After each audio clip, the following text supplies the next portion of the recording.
Introduce Harry Burns, the Chief Medical Officer of Scotland.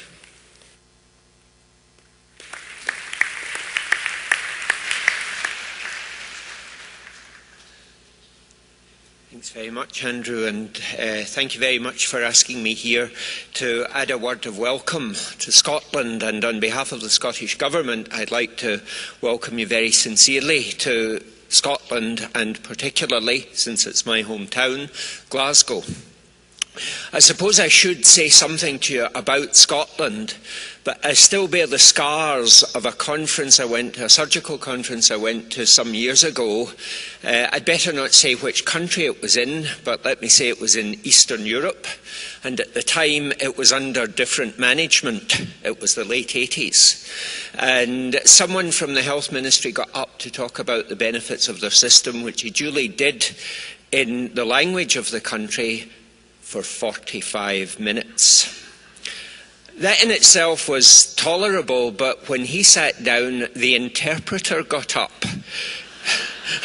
And she may have talked for 45 minutes, but I was out the door after the first two, so I wouldn't fall into that trap. Other than to just say to you that in Scotland here we have a long and very proud tradition of scientific inquiry, education, and trying to understand difficult problems.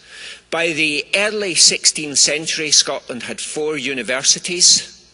England only had 2. And by the 17th century, every single town and village in Scotland had a school. This great upsurge in learning led to what has become known internationally as the Scottish Enlightenment.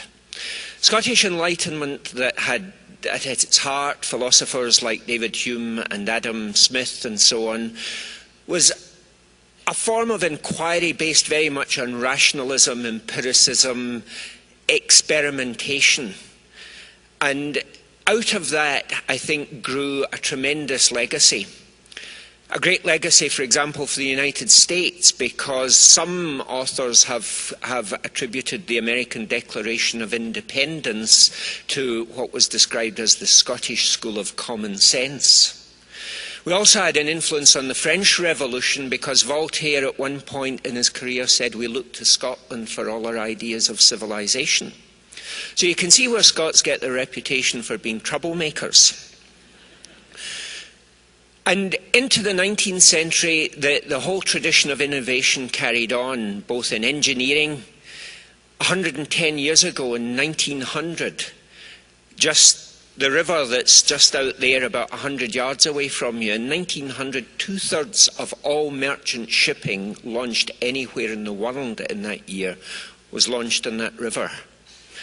Tremendous history of innovation in the physical sciences, but also in the medical sciences. Lister with antiseptic surgery, James Young Simpson with anaesthesia. The second ever radiology department in any hospital in the world was Glasgow Royal Infirmary. We've got this long tradition of innovation, and it has carried on in neurosciences. Neuroradiology, a whole range of new techniques and new approaches being developed in Glasgow and Edinburgh and Dundee and Aberdeen for neurological diseases. And while I don't often watch television dramas, every time I see ER and they mention the Glasgow Coma Scale, my heart fills with pride. So I would want you to be looking in these next couple of days with tremendous hope and optimism. 2 or 3 weeks ago in Edinburgh, I still retain a research interest, and one of my interests is developmental neurobiology and the influence of adversity in early life. And there was a conference in Edinburgh on perinatal neurobiology.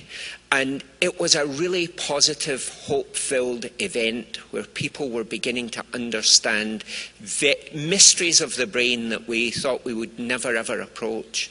And I hope that this turns out to be the same.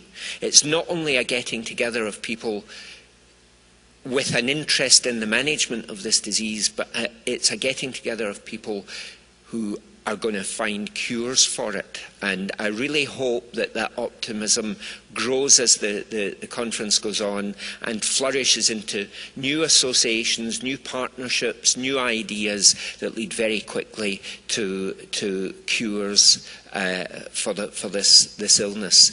So good luck for the conference, and enjoy Scotland and enjoy Glasgow.